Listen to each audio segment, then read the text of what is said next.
नमस्कार, भूमि आईएएस में आपका स्वागत है। संयुक्त राष्ट्र में मूलभूत सुधारों पर बहस की शुरुआत हुए 3 दशक हो चुके हैं।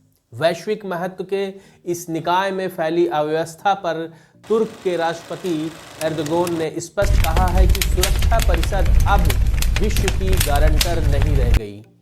अब ये केवल 5 देशों की राजनीतिक रणनीतियों के लिए युद्ध का मैदान बन चुकी है। संयुक्त राष्ट्र के महासचिव एंटोनियो गुतेरेस ने भी कड़ी चेतावनी देते हुए कहा है कि दुनिया बदल चुकी है, लेकिन हमारे संस्थान नहीं बदले हैं।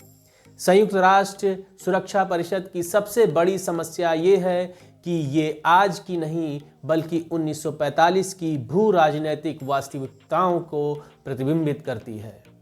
जब 1945 में संयुक्त राष्ट्र स्थापित किया गया था, तब 51 देश थे, इसके सदस्य थे।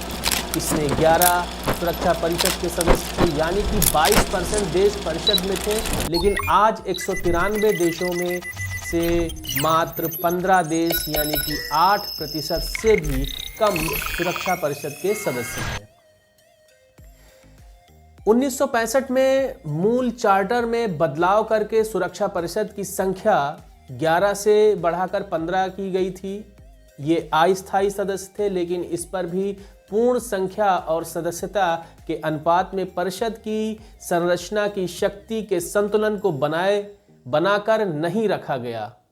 उदाहरण के लिए यूरोप में दुनिया की आबादी 5% निवास करती है, फिर भी 33% सीटों पर कब्जा उसका है, जबकि इसमें रूस शामिल नहीं है। समता के सामान्य सिद्धांत से ये स्थिति अन्यायपूर्ण कही जा सकती है। इसी कड़ी में हम देखते हैं कि संयुक्त राष्ट्र के 5 स्थायी सदस्यों में से सबसे ज़्यादा वित्तीय सहायता देने वाले में दूसरे नंबर पर जर्मनी और तीसरे नंबर पर जापान है।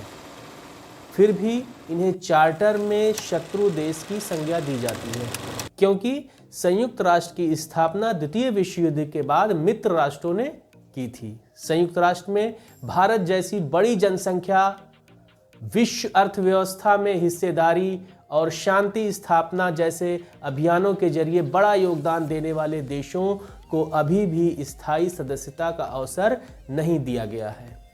संयुक्त राष्ट्र चार्टर में संशोधन की शर्तें बहुत कठिन हैं। किसी संशोधन के लिए कुल सदस्यता यानी कि 193 देशों में से 2/3 यानी कि 129 देशों के बहुमत की आवश्यकता होती है। इसके साथ ही मौजूदा स्थायी सदस्यों में किसी एक का भी विरोध नहीं होना चाहिए। ये शर्त असंभव सी लगती है। दूसरा प्रस्ताव ये हो सकता है कि अर्ध स्थायी सदस्य देश एक वर्ग बनाया जाए, इन्हें 10 वर्ष के लिए चुना जाए। सदस्यता प्रमुख दावेदार देशों में से कोई भी अभी तक इस सुधार के समर्थन में आगे नहीं आया है। दशकों तक घूमती बहस के बीच सुरक्षा परिषद में गतिरोध जारी है। हाल ही के रूस यूक्रेन संघर्ष से ये और भी स्पष्ट हो जाता है कि कैसे सुरक्षा परिषद के स्थायी सदस्य राष्ट्र ने संयुक्त राष्ट्र के एक संप्रभु सदस्य देश पर आक्रमण किया और सुरक्षा परिषद कुछ नहीं कर पाया। रूस के वीटो के बढ़ते प्रयोग ने यूक्रेन, माली, सीरिया और उत्तर कोरिया पर आए किसी प्रस्ताव पर पारित नहीं होने दिया। इसी प्रकार पश्चिम के अवरोध ने स्थापित वित्तीय संस्थानों में सुधार नहीं होने दिया। क्या हम एक मंच पर लाने वाली ऐसी वैश्विक प्रणाली को बर्दाश्त कर सकते हैं? साथ ही क्या हम इस एकमात्र वैश्विक प्रणाली को अप्रभावी और अप्रासंगिक होने दे सकते हैं?